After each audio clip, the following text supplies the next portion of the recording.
Guys, ang daming bulaklak dito sa ibabaw ng halaman. Ngayon, lilinisan natin. Kukunin natin yung mga bulaklak para mabawasan yung trabaho ni Kumar. Ayan. Ayan.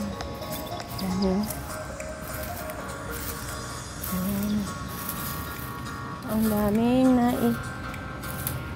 bulaklak. Ang dami, oh. Ang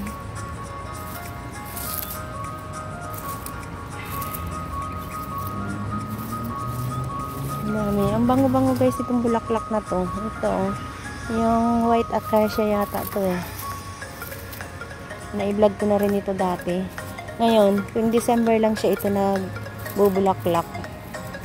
Ngayon, pag lamig na, ayan, marami na siyang bulaklak. Ang bango-bango lalo na sa gabi. Ayan.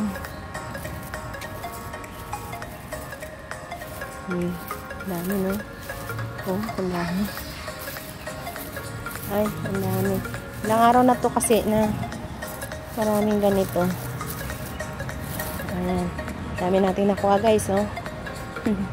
Ayan. Papakita natin yung mamaya kay Kumar. Ang dami. Ito guys, pangalawang hakot ko na to. Ang dami pa. Pero last na to. Ito yung puno na nagbibigay ng mga bulaklak dyan. Naglalaglag. Ayan. Tatapon natin doon sa basurahan guys para hindi kalat dito sa winalisan ni Kumar.